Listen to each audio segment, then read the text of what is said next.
సత్యం మాట్లాడుతావా?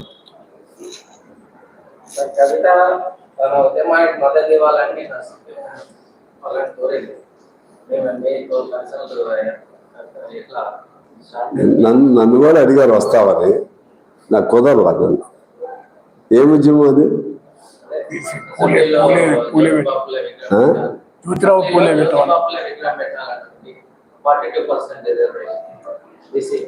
అటు బీజేపీ మీద ఫైట్ చేయాలి. చేయనింది ఎవరి పని వాళ్ళు చేయాల్సిందే. మేము ఇచ్చే మా మార్గం ద్వారా మేము మద్దతు ఇస్తాం. ఎందుకంటే వాళ్ళ తప్పులు కూడా ఉన్నాయి కదా. ఇప్పుడు అందులో పోయి మేము పోతే మీరు అప్పుడు చేయని అన్ని ఇప్పుడు చేయాలని వీళ్ళు అంటారు. మీరు ఉన్నప్పుడు పూలే విగ్రహం గుర్తులేదు, మీరు అప్పుడు ఉన్నప్పుడు ఈ బీసీ దాని మీద ఈ మేరకు కూడా మీరు చేయలేదు, మీరు ఉన్నప్పుడు భూములు అమ్మారు. ఇప్పుడు అందుకని ఇప్పుడు అమ్మని అమ్మటం కరెక్టే అంటలేదు నేను. ఇప్పుడు వీళ్ళు ఏదన్నా ఇంకా చెప్పారు గద్దల్లాగా రెడీగా ఉన్నారు. అదేవిధంగా అప్పులు చేయకూడదు, మీరైతే అప్పులు చేయవచ్చు. చాలా ఉన్నాయి వాళ్ళకి మేము కలవాలంటే. అవన్నీ ఇబ్బందులు ఉన్నాయి. వస్తే మర్యాదగా రమ్మన్నాం, అది వేరు సంగతి. కానీ వాళ్ళు చేసిన తప్పులన్నీ వల్లనే ఇప్పుడు ఈ ప్రభుత్వానికి ఇబ్బందులు వచ్చినాయి. పూలే బొమ్మ పెట్టొద్దని ఎవరంటే పెట్టాల్సిందే. పెట్టాలంటే దాని సమయం సందర్భం government will take its own decision. చాలా చేసింది. సురవరం ప్రతాప్ రెడ్డి గారి పేరు దానికి పెట్టారు, అట్లా పెట్టారు. అయితే వీళ్ళు గవర్నమెంట్ చేసే నిర్ణయానికి మేము సపోర్ట్ చేస్తాము. అదేవిధంగా కవిత గారు కానీ లేదా బీఆర్ఎస్ కానీ ఇటు మంచి డిమాండ్స్ పెడితే, డిమాండ్స్ మంచిగా అనుకున్నప్పుడు we say yes, definitely we support such demands, but not by allying with those people directly. వాళ్ళతో కలిసి అంత అవసరం లేదని మేము భావిస్తున్నాం. Let her come to our office, let her visit our office, we receive her, nothing will happen. ఆమె సాధారణంగా ఆహ్వానిస్తాం. ఎవరినైనా కానీ ఏ పార్టీ వాళ్ళు వచ్చినా సరే సాధారణంగా ఆహ్వానిస్తాం. we share tea and we will have some talk together. తర్వాత నమస్కారం పెట్టి ఎవరి ద్వారా ఉంటారు. Political now we are a friendly party to the Congress party. It doesn't mean that we keep quiet for everything they do. It doesn't mean వాళ్ళు ఏం చేసినా మేము అనేది లేదు. Our first priority is public people. Firstly we are the people friendly party. Later, politically, we are the Congress friendly party. But at the same time, when public issues are there, definitely we take up such issues. ఇప్పుడు RTC ఉంది, demand చేస్తున్నాం. జన్కో ఉంది, demand చేస్తున్నాం. ఆ విధంగా మేము ultimately our friends, our allied people are public. Okay, thank you.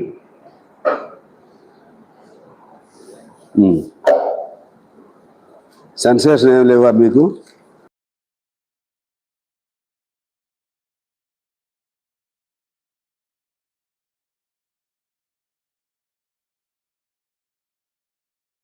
Only 29 rupees, 6 days Vedic Maths Summer Camp. Don't calculate in a slow way. Enroll course and master top speed method. You can solve the questions in seconds. Attention dear parents. If your child is studying in class 1 to 10, join course now. Only 29 rupees today. Includes 50 plus maths top tricks, 50 plus science core concepts. Come and learn with teachers from IIT NIT. Super discount is ending soon. Only 29 rupees today. Enroll now.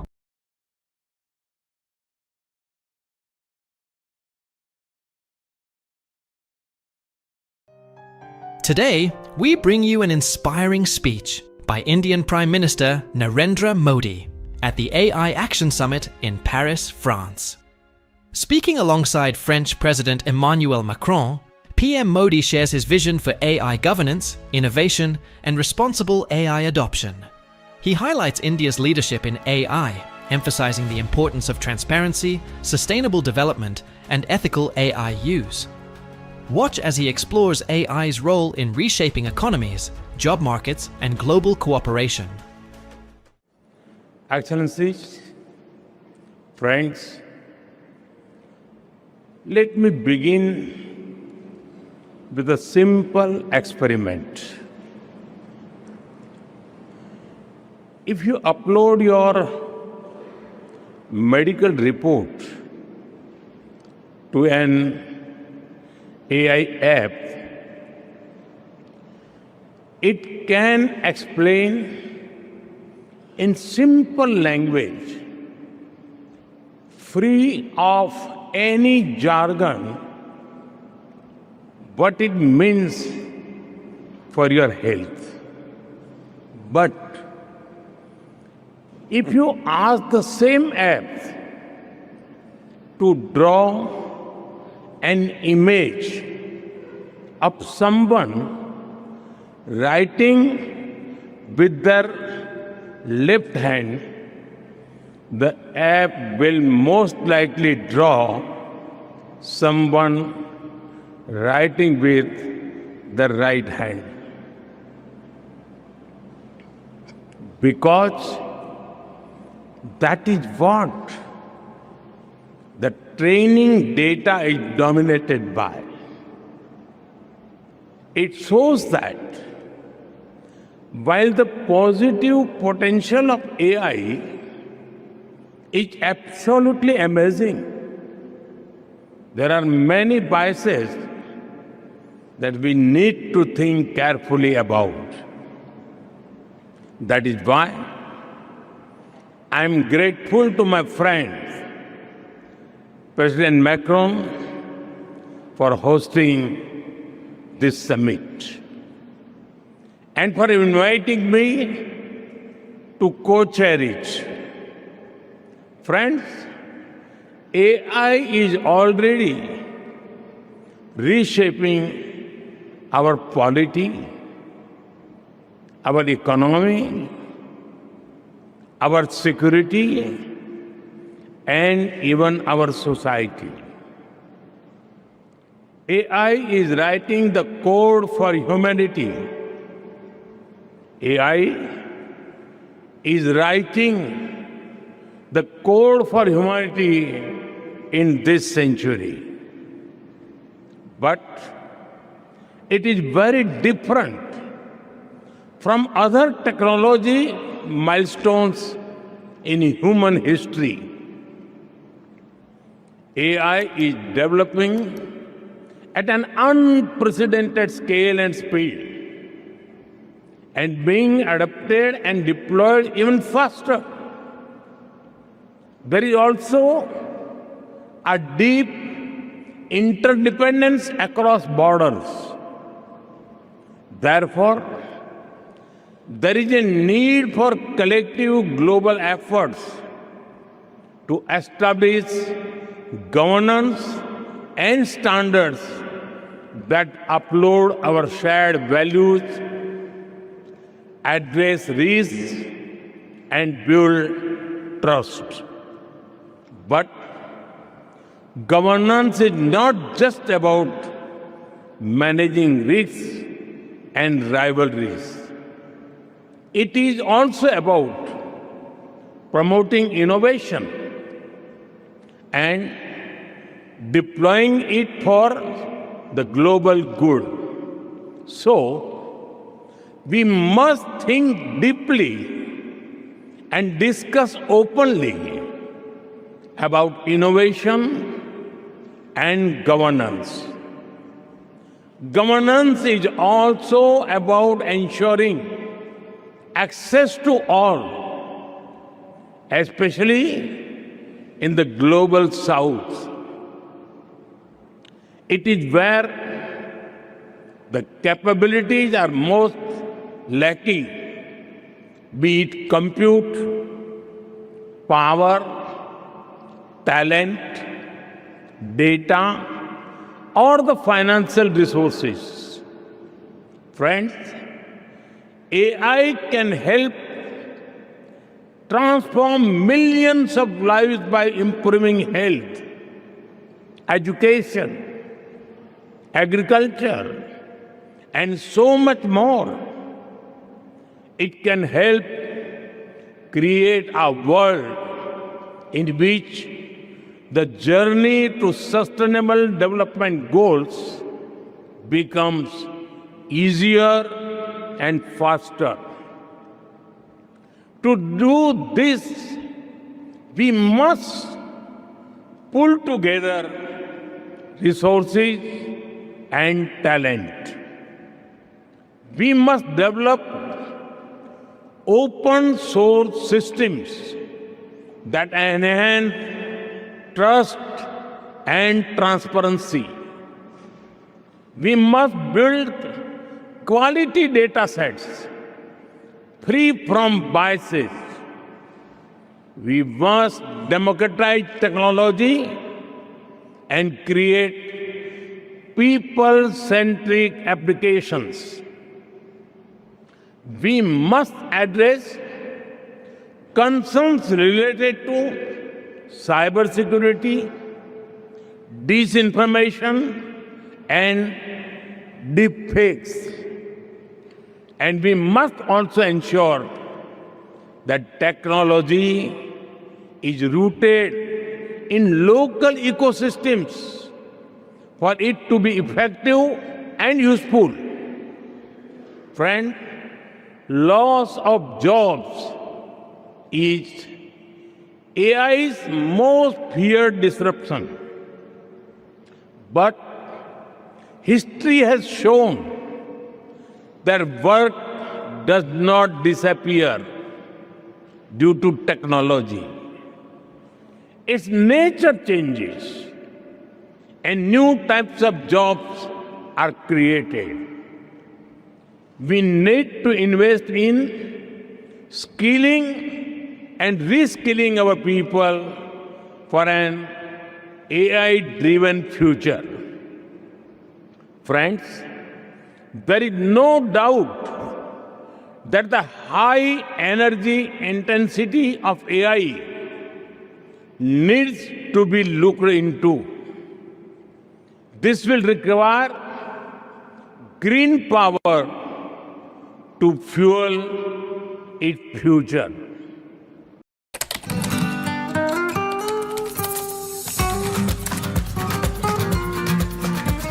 Tired of office circus? Stop tightroping. Find your ground with IIC Lakshya. I joined the league of 10,000 plus global commerce professionals at IIC Lakshya. Now it's your turn. Course is designed exclusively for working professionals. Only at Indian Institute of Commerce, Lakshya. నా పేరు కిషన్. నేను టోలీచౌకి షెట్పేట్లో ఉంటాను. నాకు సోనియాసిస్ చాలా ఎక్కువగా ఉండే. ఈ యూట్యూబ్లో చూసి ఈ శ్రీ ఆయుర్వేది భాస్కర్ హాస్పిటల్కి వచ్చినాను. ఇక్కడ శ్యామల మేడం గారికి కలిసినాను. మంచిగా తగ్గిపోయింది. మీకు కూడా ఎవరికైనా ఉంటే వచ్చి చూపించుకోండి. శ్రీ ఆయుర్వేది భాస్కర్ హాస్పిటల్. ధన్యవాదాలు. శ్యామల మేడం గారికి ధన్యవాదాలు. India and France have worked together for years through initiatives like the International Solar Alliance to harness the power of the sun.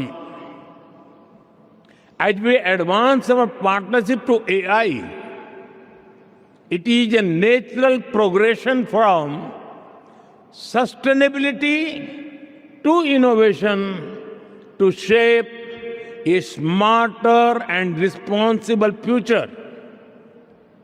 At the same time, sustainable AI does not only mean using clean energy. AI models must also be efficient and sustainable in size, data needs, and resources requirements. After all, the human brain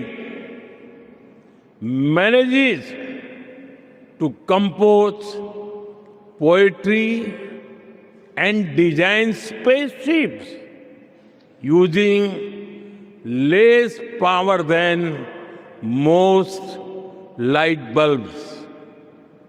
Friends, India has successfully built a digital public infrastructure for over 1.4 billion people at a very low cost. It is built around an open, and accessible network. It has regulations and a wide range of applications to modernize our economy, reform governance, and transform the lives of our people. We have unlocked the power of data through our data empowerment and protection architecture. And we have made digital commerce democratic and accessible to all. This vision is the foundation of India's national AI mission. That is why, during our G20 presidency, we built a consensus on harnessing AI responsibly for good and for all. Today, India leads in AI adoption and techno-legal solutions on data privacy. We are developing AI applications for public good. We have one of the world's largest AI talent pools. India is building its own large language model considering our diversity. We also have a unique public-private partnership model for pooling resources like compute power. It is made available to our startups and researchers at an affordable cost. And India is ready to share its experience and expertise to ensure that AI future is for good and for all. Friends, we are at the dawn of the AI age that will shape the course of humanity. Some people worry about machines becoming superior in intelligence to humans, but no one holds the key to our collective future and shared destiny other than us humans. That sense of responsibility must guide us. Thank you.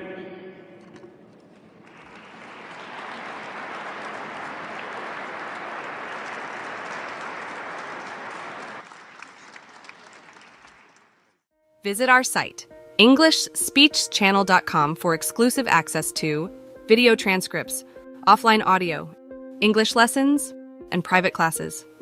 Don't forget to explore our free and new ebooks. Also, subscribe to our weekly newsletter for the latest updates. Links in the description below. Thanks for your support.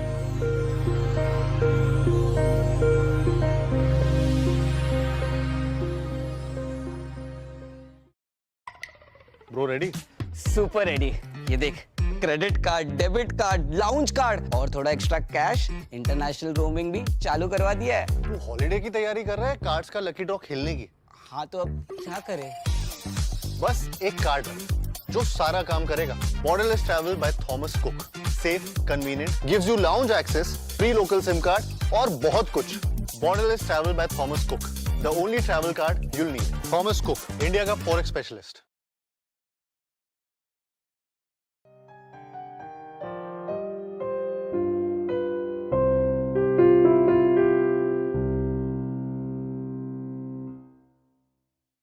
It is an honor to be here. As a young man raised and brought up in the public school system, I pledge my allegiance to that flag every single day. And the honor, maybe one of the greatest honors of my life today, is to be here and leverage the work that I've done as testimony that may in some way benefit this nation that I love. I'd like to start by saying thank you to Chairman Corker for your leadership in this endeavor, and to Senator Cardin. Your leadership has been extraordinary, and I'd like to also say thank you to the rest of the committee that has supported this effort. This is a bipartisan effort, and in a country that is riddled with bipartisan separation on so many things, slavery seems to come up as one of these issues that we can all agree upon. And I applaud you for your agreement, and I believe in you and your leadership and your ability to take us out of it. I'm here today to defend the right to pursue happiness. It's a simple notion, the right to pursue happiness. It's bestowed upon all of us by our Constitution. Every citizen of this country has the right to pursue it, and I believe that it is incumbent upon us as citizens of this nation, as Americans, to bestow that right upon others, upon each other, and upon the rest of the world. But the right to pursue happiness for so many is stripped away. It's raped. It's abused.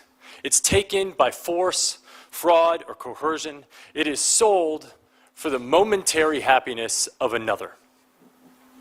Now, this is about the time when I start talking about politics that the internet trolls tell me to stick to my day job. So I'd like to talk about my day job. My day job is as the chairman and the co-founder of Thorn. We build software to fight human trafficking and the sexual exploitation of children. And that's our core mission. My other day job is that of the father of two, a 2-month-old and a 2-year-old. And as part of that job that I take very seriously, I believe that it is my effort to defend their right to pursue happiness and to ensure a society and government that defends it as well. As part of my anti-trafficking work, I've met victims in Russia, I've met victims in India, I've met victims that have been trafficked from Mexico, victims in New York and New Jersey and all across our country. I've been on FBI raids where I've seen things that no person should ever see. I've seen video content of a child that's the same age as mine being raped by an American man that was a sex tourist in Cambodia. And this child was so conditioned by her environment that she thought she was engaging in play. I've been on the other end of a phone call from my team asking for my help because we had received a call from the Department of Homeland Security telling us that a 7-year-old girl was being sexually abused, and that content was being spread around the dark web. And she had been being abused, and they'd watched her for 3 years, and they could not find the perpetrator, asking us for help. We were the last line of defense. An actor and his foundation were the potential last line of defense. That's my day job, and I'm sticking to it. I'd like to tell you a story about a 15-year-old girl in Oakland. We'll call her Amy. Amy met a man online, started talking to him. A short while later, they met in person. Within hours, Amy was abused, raped, and forced into trafficking. She was sold for sex. And this isn't an isolated incident. There's not much that's unusual about it. The only unusual thing is that Amy was found and returned to her family within 3 days using the software that we created, a tool called Spotlight. And in an effort to protect its capacity over time, I won't give much detail about what it does, but it's a tool that can be used by law enforcement to prioritize their caseload. It's a neural net. It gets smarter over time. It gets better and it gets more efficient as people use it. And it's working. In 6 months, with 25% of our users reporting, we've identified over 6,000 trafficking victims, 2,000 of which are minors. This tool is in the hands of 4,000 law enforcement officials in 900 agencies. And we're reducing the investigation time by 60%.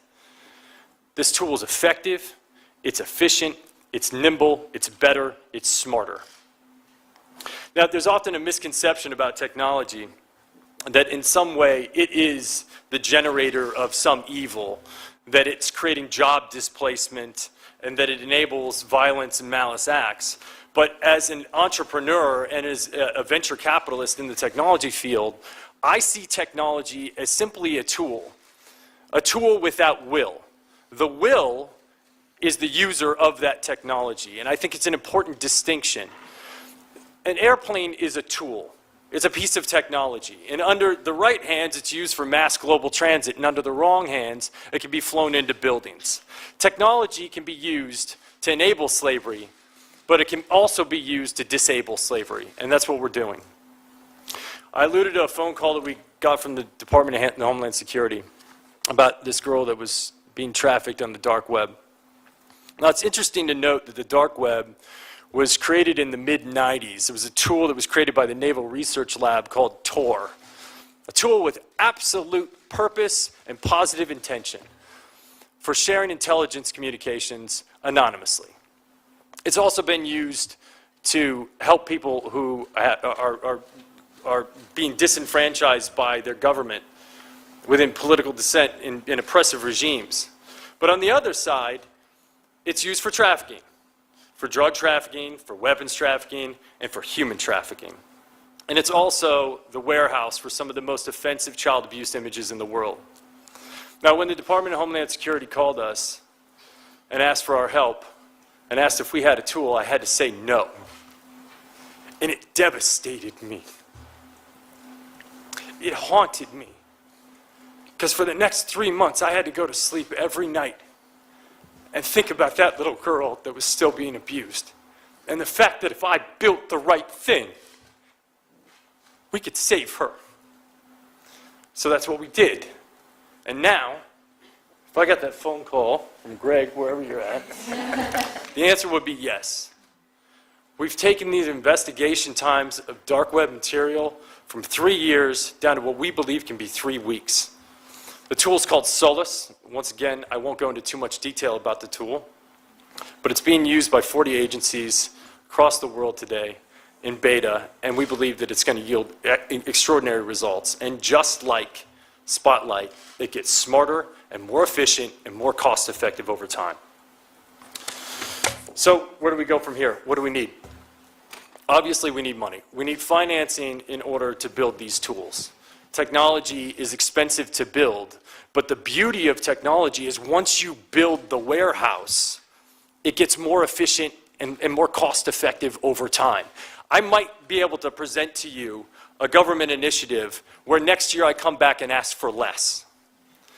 And to me, that's like, it seems extraordinary. The technology we're building is efficient, it works, it's nimble, because traffickers change their modus operandi, and we can change ours as well, just as efficiently, if not more efficiently, as they can. It's enduring, and it only gets smarter with time. We also are collecting data. We have KPIs. We actually understand that if we're delivering value, we increase our efforts in that area. If we're not delivering value, we shut it down. And it's a quantifiable solution. One of my mentors told me, don't go after this issue if you can't come up with a quantifiable solution. We can quantify it, and we can make the work that we're doing and the initiatives that you put forth accountable. My second recommendation is to continue to foster these private-public partnerships.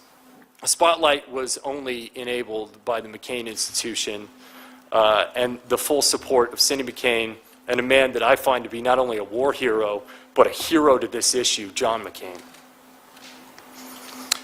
It wasn't just created by them. There was extraordinary support from the private sector. Company Digital Reasoning out of Tennessee stepped up to the plate. They offered us effort, they offered us engineers, they offered us support and pro bono work.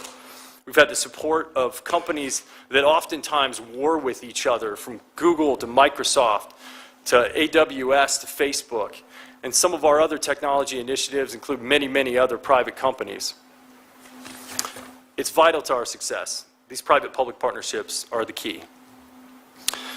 The third thing I'd like to highlight is the pipeline. You know, we sit at the intersection of discovery of these victims, but the pipeline in and the pipeline out are just as vital and just as important, and addressing them are just as important. I'd like to highlight one thing in particular, that being the foster care system. There are 500,000 kids in foster care today. I was astonished to find out that 70% of the inmates in the prison across this country have touched the foster care system, and 80% of the people on death row were at some point in time exposed to the foster care system. 50% of these kids will not graduate high school, and 95% of them will not get a college degree. But the most staggering statistic that I found was that foster care children are 4 times more likely to be exposed to sexual abuse. That's a breeding ground for trafficking. I promise you that's a breeding ground for trafficking.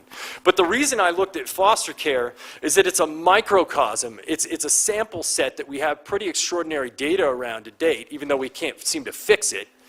It's a microcosm for what happens when displacement happens abroad, as the unintended consequences of our actions or inactions in the rest of the world. When people are left out, when they're neglected, when they're not supported, and when they're not given the love that they need to grow, it becomes an incubator for trafficking. And this refugee crisis, if we want to be serious about ending slavery, we cannot ignore it, and we cannot ignore our support for this issue in that space, because otherwise we're going to deal with it for years to come. The outbound pipeline. There's just not enough beds.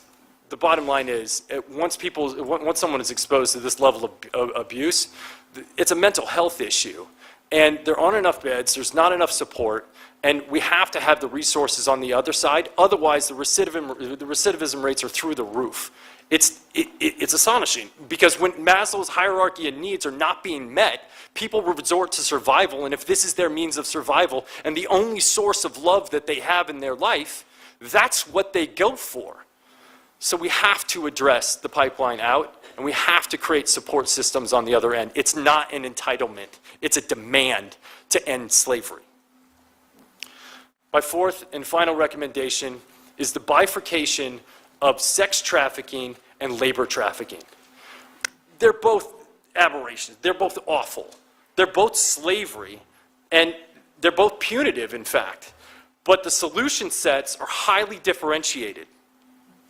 When you look at sex trafficking, a victim is most often present at the incident of commerce.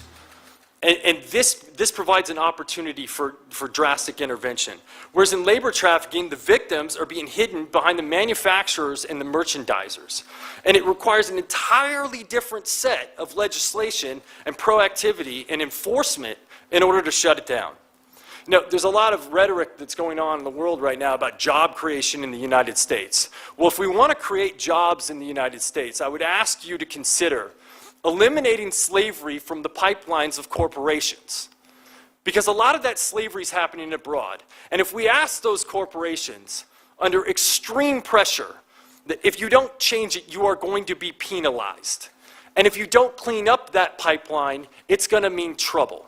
And they're forced with 2 decisions. They can either clean up the pipeline abroad, or they can move the jobs to the United States of America, where they can be regulated and supported. Bringing jobs to America can be the consequence of doing the right thing, or it can be the consequence of doing the wrong thing. But that choice is up to you. Now, it's not lost on me that all of this disruption in our marketplaces is going to have economic backlash. Like, that is not lost on me at all. But I ask you, do you believe that Abraham Lincoln had to consider the economic backlash of shutting down the cotton fields in the South when he shut down slavery, because I'm sure that weighed on his mind. You know, happiness can be given to no man. It must be earned. It must be earned through generosity and through purpose. But the right to pursue it,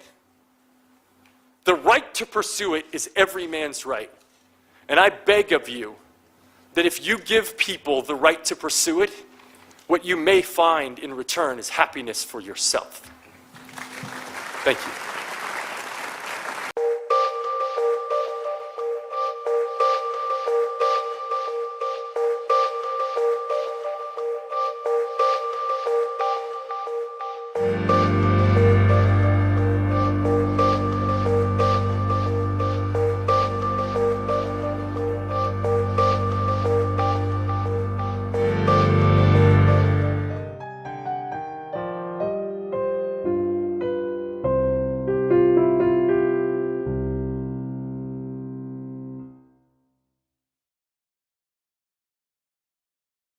ఎక్కడికి? Friday కదా, friend చూడ్డానికి. ఓ okay. అద్భుతమైన సువాసన. ఇంకా ఎక్కడైనా ఫ్రెండ్ని చూడ్డానికి వెళ్ళేదా? చూస్తూనే ఉన్నాను కదా నా స్పెషల్ ఫ్రెండ్ని. మనసుని దోచే సువాసన. Bru. It's a constant journey. There is no there. It's not a destination. It's balance, it's stillness, it's God. It's humility, it's gratefulness. Like, if you can start your day out every day with gratitude as the first word that pops into your head, I know you will be a happier person.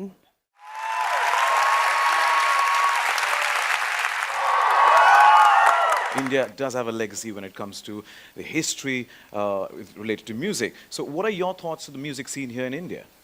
Well, I'm excited to watch some of the other people that are going to be on the bill, some of the other bands, because I'm not as familiar as I should be with them.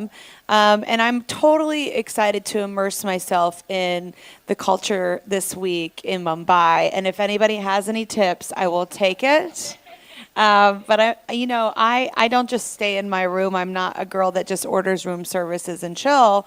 I go out. I seek the world. I'm a seeker. I love people, I love culture, I love tradition, I love all of it. So you're gonna catch me in these streets. Oh, so you know what? Take note of that, and take note. Another question that I'm going to ask is, who's your local favorite, any musician, and would you want to collaborate with any Indian artist? I think that's what the research and development this week is going to be all about. So I'm going to have I'm going to a really fun party. I'm going to meet some Bollywood people. I'm going to be hearing some incredible bands. And it's been a long time since I've been here. And when I was here for the IPL cricket, I was really kind of in and out. So I didn't really get to immerse myself. And this time it's all about immersing myself. So you're going to get to... And educating myself. So you're going to get to meet a lot of new people, a lot of talent as well in India. Yes. So what is that message that you would like to, advise that you would like to give young, budding Indian artists? I mean, me saying anything to them, they're doing just fine. I'm just excited to meet anyone that is interesting and has a great perspective and, has a care and kindness and empathy for the world and wants to do compassionate artistic things. That's the kind of people I like to hang out with. I love your honesty, I have to say. Thank you. Thank you, Katie. And Jacqueline. And people like Jacqueline. It seems like, I feel like she's definitely going to take me shopping at least. Right? I'll be doing a lot more than shopping, I guess. Yeah. Shopping, eating. Yeah. I've actually got you some really cool stuff already. What? Yeah, I know, because I have been following your work for the longest time, and you have been a major source of inspiration for me when it comes to just costumes, get-ups, looks. Like your music videos, every single time I go into something or I'm about to start a project, I research your stuff. I'm like, oh, look at her latest music video, and look what... So I picked out something kind of cool for her, which I hope she'll be wearing pretty soon. But I know it'll be something totally up your alley. And first of all, you're in amazing hands with OnePlus. you know, this music festival, I have been dying to see you live in concert for the longest time. And when I got this call that you were coming in and, to be part of the show and just to see if you wanted to, go around Mumbai and see the place because you've not been here before, I was like, yes! First of all, I'm just dying to see her live in concert. And now it's like just, getting to meet you has been such an honor, Katie. Well, Jacqueline, you're absolutely excited for this concert. So how do you feel about your association with the OnePlus Music Festival? So first of all, being an artist myself, I think it's amazing that OnePlus is actually bringing together just different genres of music, international, local, but also just completely different genres. It's almost alternative Indian pop, and then we have international pop as well. And I'm excited for Katie to actually meet the local musicians here. I think she'll love them. And they're so amazing live as well. So I think it'll be such a great collaboration. And just for bringing all these people together, OnePlus is a pioneer in doing that. And I'm looking forward to the show. They actually were mentioning that your production, apart from Dave saying this, but that your production is insane. And, we do a lot of Bollywood shows ourselves. So it'll be so interesting to actually see this firsthand and to see how, it's done from abroad and done internationally as well, right here in Mumbai. You just celebrated your birthday a few weeks ago. So tell us your future goals and what can fans expect to see from Katy Perry in the coming years? Well, my future goals are definitely to do shows like these where I can spend more time and really, give the fans more quality time rather than going in and out. I prefer this. And also for me, after doing, 11, 12 years of this kind of back to back and 4 tours and 4 records, I definitely have to strike a work-life balance. I have really kind of, and gratefully so, outdreamt some of my dreams. So I'm kind of dreaming up new dreams and enjoying living after making a living. It's like, I don't want to always be just stressing out and, have to ring the bell and hit the marker and the goal and blah, blah, blah, and then look back and go, well, there's my life. I want to have moments with my family. I want to go and see the world. I want to take trips. When I'm in Mumbai, I want to eat. I want to see. I want to taste all of it.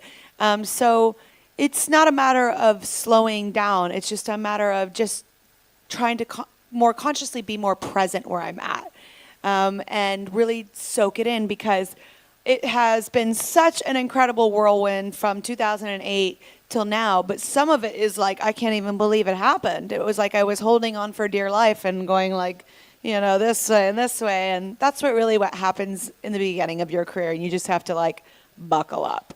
Yep. Wish you all the best for all your dreams, and thank you so much for helping us dream as well. Yeah, of course. And there's one last question. It's actually not a question. It's a quick rapid-fire game. Are you ready? Great. This is where I always get in trouble. First question. What's the one thing you love about India? The new Kinder Chocobons Crispy. Try now. The tradition and religion. A food that you could never give up. Food that I could never give up. Chicken nuggets. Ooh. Or chicken fingers, but chickens don't have fingers, so. They do, but it's more like meh. Yeah, like the wings, yeah. Yeah. An artist you believe has a bright future. Lizzo, Billie Eilish, Dua Lipa, they are the next wonderful generation. And one of them you're going to be seeing on the 16th. Yep. One thing you can never settle on. One thing I can never settle on is... Bring it on. What time I get out the door. It takes a minute for me to get out the door because I'm always doing so much. Your favorite Bollywood movie or film star? My favorite film star? I mean, I should say Jacqueline, of course. I like the way you said it, Jacqueline. Yeah. And your secret to happiness? My secret to happiness. Besides the pony. Right, that's sleep. That's a mirage of sleep on my face. My secret to happiness is that it's a constant journey. There is no there. It's not a destination. But for me, what I've noticed is that it's balance. It's not just needing to prove in the music. It's having your family, it's having your loved ones, it's having my fiance. It's the whole of all of that. It's really, it's balance, it's stillness, it's God, it's humility, it's gratefulness. Like, if you can start your day out every day with gratitude as the first word that pops into your head, I know you will be a happier person. I know you will, because that's what I've been practicing lately for the past couple of years. And it definitely has changed my mindset. Yes, I can be difficult at times because I demand a lot, but I try and always kind of center myself every single day. And it's the first thing I think and the last thing I think when I go to bed. We love that gratitude bit. Yeah. And last but not the least, a message for all your Katie Cats fans in India. I am here, bitch! Finally, you've waited for so long. You have waited for so long, and I will take that in. I have taken that into account. Therefore, I'm going to give you a feast for your ears and your eyes, and we will make it a night to remember. We look forward to that, to roar. Thank you so much, Katie. Thank you so much. And Thank you, everyone. Thank you for your time. I appreciate you.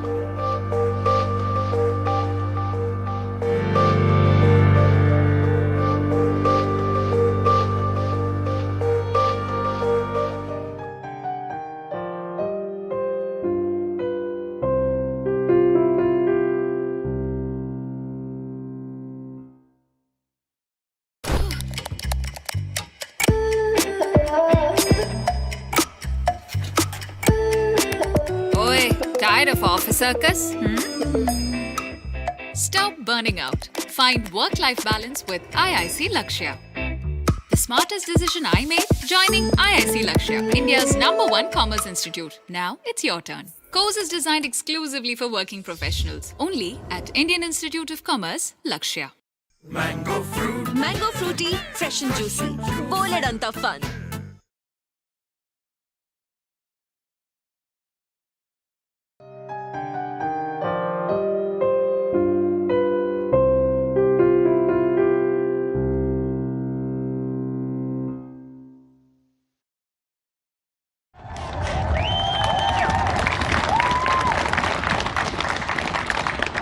Mr. President, Dr. Biden, Madam Vice President, Mr. Emhoff, Americans, and the world.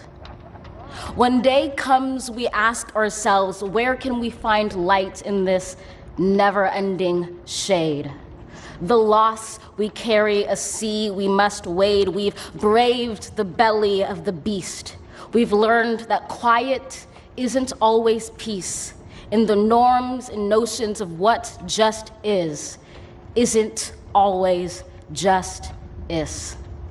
And yet the dawn is ours before we knew it. Somehow we do it. Somehow we've weathered and witnessed a nation that isn't broken, but simply unfinished. We, the successors of a country and a time where a skinny black girl descended from slaves and raised by a single mother can dream of becoming president, only to find herself reciting for one. And yes, we are far from polished, far from pristine, but that doesn't mean we are striving to form a union that is perfect. We are striving to forge our union with purpose, to compose a country committed to all cultures, colors, characters, and conditions of man. And so we lift our gazes not to what stands between us, but what stands before us. We close the divide because we know to put our future first. We must first put our differences aside. We lay down our arms so we can reach out our arms to one another. We seek harm to none and harmony for all. Let the globe, if nothing else, say this is true. That even as we grieved, we grew. That even as we hurt, we hoped. That even as we tired, we tried. That we'll forever be tied together, victorious. Not because we will never again know defeat, but because we will never again sow division. Scripture tells us to envision that everyone shall sit under their own vine and fig tree, and no one shall make them afraid. If we're to live up to our own time, then victory won't lie in the blade, but in all the bridges we've made. That is the promised glade, the hill we climb if only we dare it, because being American is more than a pride we inherit. It's the past we step into and how we repair it. We've seen a force that would shatter our nation rather than share it, would destroy our country if it meant delaying democracy. And this effort very nearly succeeded. But while democracy can be periodically delayed, it can never be permanently defeated. In this truth, in this faith we trust, for while we have our eyes on the future, history has its eyes on us. This is the era of just redemption. We feared it at its inception. We did not feel prepared to be the heirs of such a terrifying hour, but within it we found the power to author a new chapter, to offer hope and laughter to ourselves. So, while once we asked, how could we possibly prevail over catastrophe? Now we assert, how could catastrophe possibly prevail over us? We will not march back to what was, but move to what shall be, a country that is bruised but whole, benevolent but bold, fierce and free. We will not be turned around or interrupted by intimidation, because we know our inaction and inertia will be the inheritance of the next generation. Our blunders become their burdens. But one thing is certain: if we merge mercy with might and might with right, then love becomes our legacy and change our children's birthright.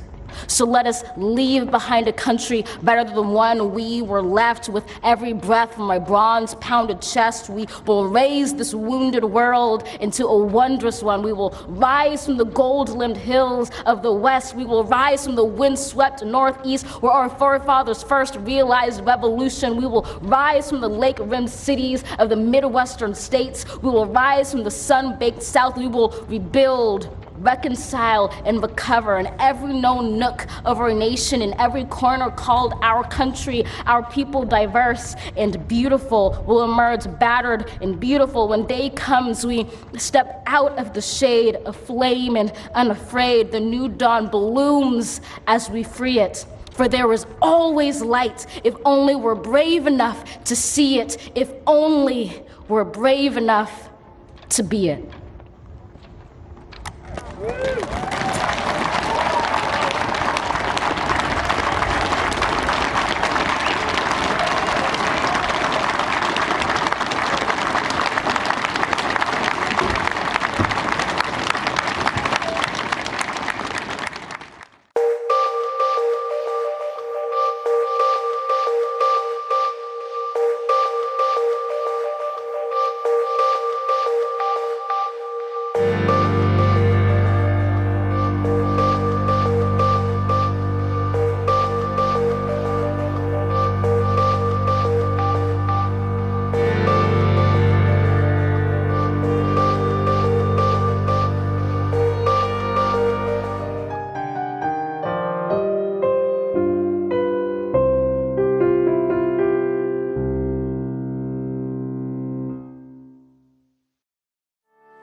You ready to go?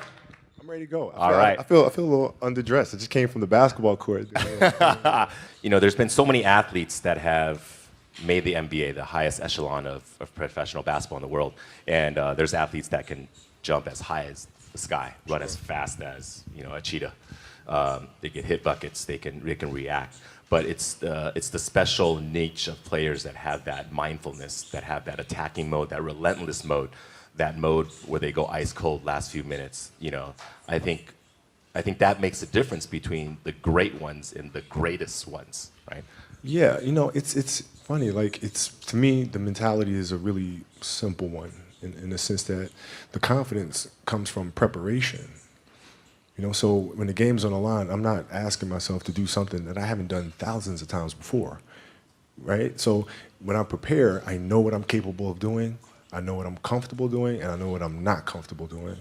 You know, right? And so in those moments, if it looks like I'm ice cold or not nervous, it's because I've done it thousands of times before. So it's one more time.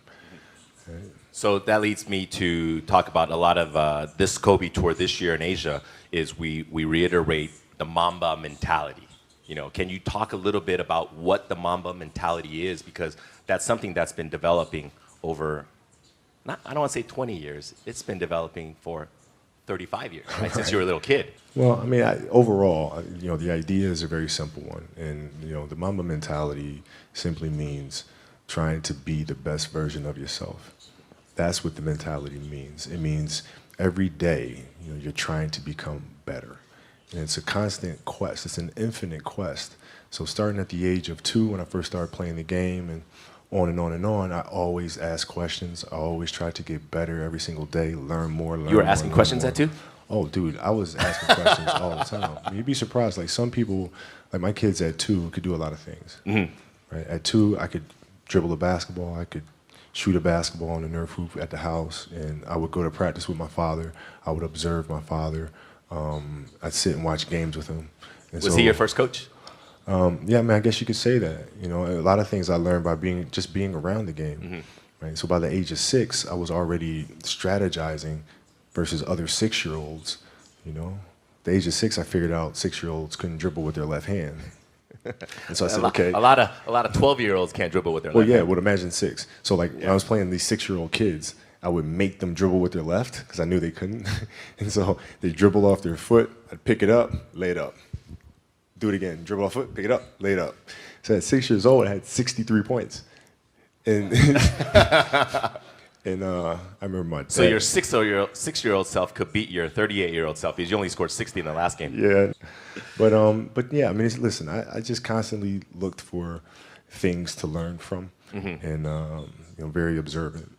Okay, so when we talk about the Mamba mentality, you have your exhibition today, starting in Shanghai, right?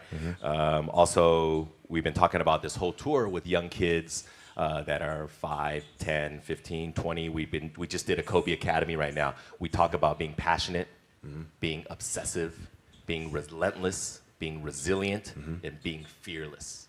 These are the 5 pillars of the Mamba mentality. So we'll kind of break that down today. Sure. The first one is to be passionate. You know, what is that? Is there a moment where you can define your passion for the game, or was it just something accumulated over time? Well, I mean, you know, the passion came from the love for the game. You know, I loved everything about it, like the smell of the ball. You love the smell of the ball? Yes, the ball. You know, the smell of like brand new sneakers and like the sound the ball makes when it hits the ground. Sneakers in the gym. Sneakers squeaking. Yeah, the ball going through the net. Like all those things I love. And so the passion comes from that, because once you have that love, you just want to be a part of this thing all the time. కార్తికేడి వాడికి help అవసరం నువ్వే regret అవ్వవు కదా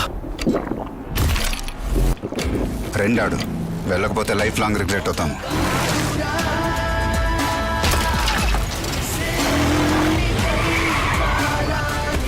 Mountain Dew భయం వదులు గెరిచ్చుడు Maybelline proudly presents new vinyl ink sauce. High shine color that lasts through every meal. For this lip color is napkin proof, grease proof, most certainly sauce proof, and lasts up to 16 hours in shades made for Indian skin tones. New vinyl ink sauce, only from Maybelline, New York. When you talk about this love, when does it develop? Were you Did you like it when you were 5, or is it something that kind of gradually? It was 2. I was born, and I was born to play basketball. You know what I mean? And I played a lot of different sports, but nothing brought me the sense of peace and of escape, you know, that the game of basketball did. Is it an escape when you get on the court? Is that your zen time, your solitude time? Yeah. Even though it's a teamwork game? Yeah, when I need that escape, it's there for me, right? When I need a friend, it's there for me. You know, when I need to vent and don't dunk and the mamba comes out. It's there, you know. So the game is absolutely everything for me. Mm-hmm.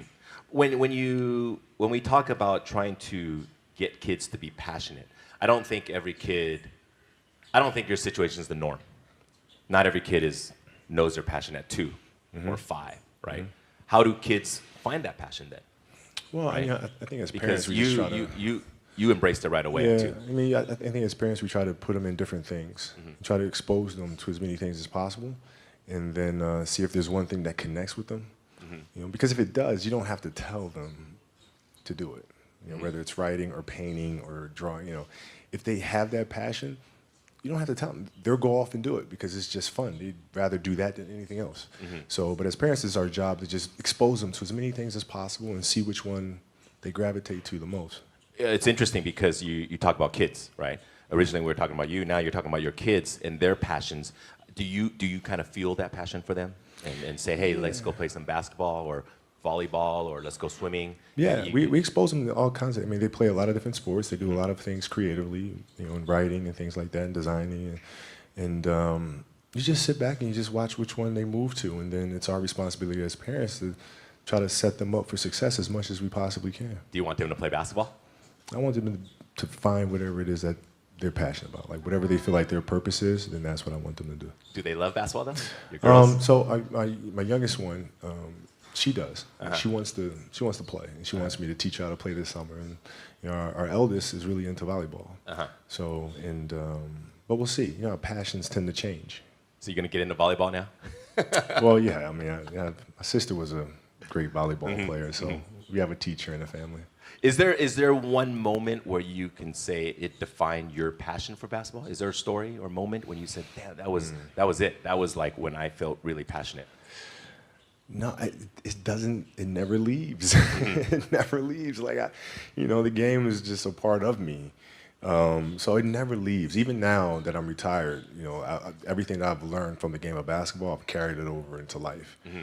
You know, like basketball's helped me be a better person, a better friend, a better father. Well, because there's life lessons that are within the game, like communication, like unselfishness, like attention to detail, and empathy and compassion. Like all those things are in the game. And as an athlete, if we are aware of those things, it helps us become better human beings. And you can apply that toward your post basketball days. Retirement into your business world, your future ventures? Sure. I mean, you can apply, you know, I was applying that even while I was playing, just in life outside of the game, and even more so now, you know, in building a business and all these things, you know, the kind of culture you want to have, you know, all those things are directly learned from the game of basketball for me.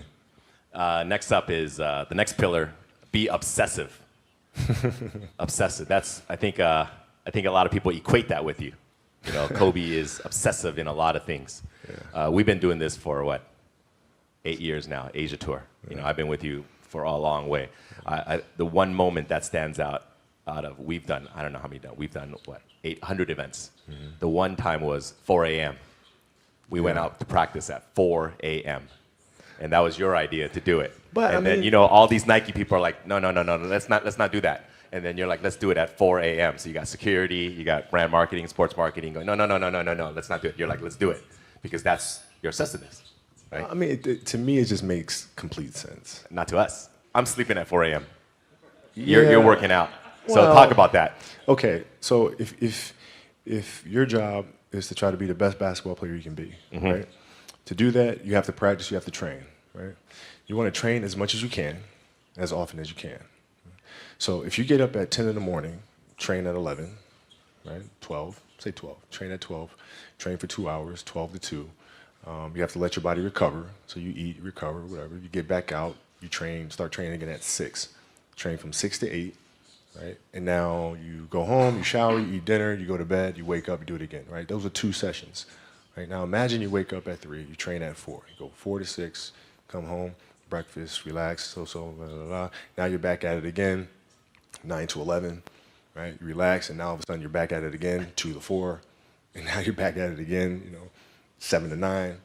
Look how much more training I have done by simply starting at 4, right? And so now you do that, and as the years go on, the separation that you have with your competitors and your peers just grows larger and larger and larger and larger and larger. And by year 5 or 6, doesn't matter what kind of work they do in the summer, they're never going to catch up because they're 5 years behind.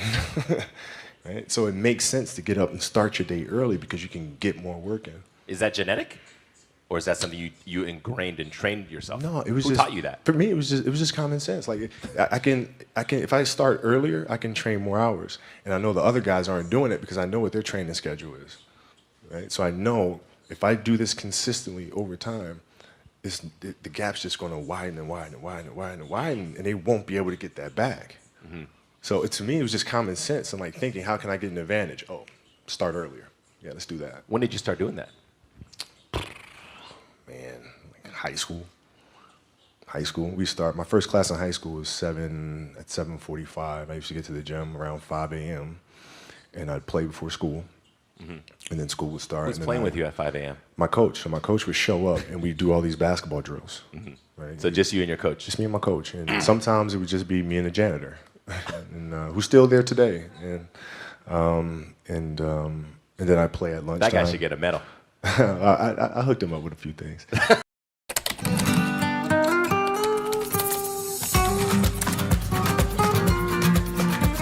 Tired of office circus? Stop tightroping. Find your ground with IIC Lakshya. I joined the League of 10,000 plus global commerce professionals at IIC Lakshya. Now it's your turn. Course is designed exclusively for working professionals. Only at Indian Institute of Commerce, Lakshya. Break తీసుకుంటున్నారా? Break కాదు sir, blast. Cadbury Dairy Milk Crispello wheat క్రిస్పీస్తో break కాదు, blast. But I play during lunch and then practice after, and then go home, do my schoolwork, and then watch a bunch of game film and games on TV and study film. Was that the only thing you've been obsessed about, basketball? Well, until recently, yeah. Basketball dominated, my entire life for more than 30 years. When I brought it up, like, is it genetic or you just learned it? I mean, how did that idea even come up? Because that's obviously a pillar of Mamba mentality, the obsessiveness. This is just, like you said, I'm going to get up at 4, everybody's get up at 6. If everybody's going to get up at 4, I'm going to get up at 2. Right? How do you develop that, or where do you learn that from? Well, I think it's just a matter of what's important to you. Mm-hmm. And what's important to you. For whatever reason, I felt like I didn't feel good about myself if I wasn't doing everything I could to be the best version of myself. Mm-hmm. If I felt like I left anything on the table, it would eat away at me. I wouldn't be able to look myself in the mirror. Right? So the reason why I can retire now and be completely comfortable about it, because I know that I've done everything I could to be the best basketball player I could be. Mm-hmm. And so that's where it comes from for me. You can't leave any stone unturned.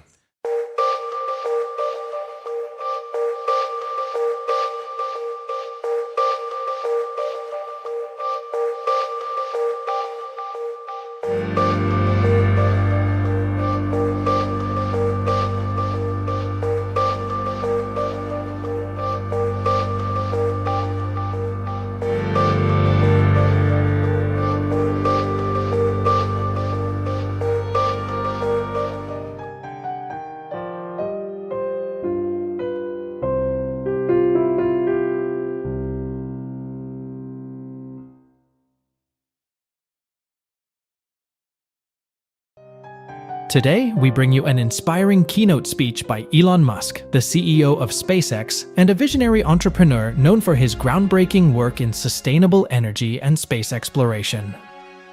At the 10th World Water Forum, 2024 in Bali, Indonesia, Musk shares his optimistic vision for solving global water issues through advancements in desalination and the transformative power of solar energy. He highlights the potential for a sustainable future and how innovative solutions can turn any part of the world green. Hello, everyone. Well, I must say I'm very impressed with this. This meeting room is amazing. I feel like I'm in a waterfall. And it's really lovely here, and that was incredible, incredible performance. So I must say I'm quite delighted to be here this morning talking to you and to experience this wonderful event and everything that Indonesia has to offer. It's amazing being here in Bali, in Indonesia. So, hopefully everyone saw the mangrove forests because those are very impressive. It's several 100,000 acres of mangroves that I think have been replanted, if I recall correctly. So there are a lot of great things happening in Indonesia and the rest of the world. Overall, I would say I'm quite sort of optimistic for the future. I think we should never be complacent or entitled, but I do think that if we're not complacent or entitled, that the future will actually be great for the world. Several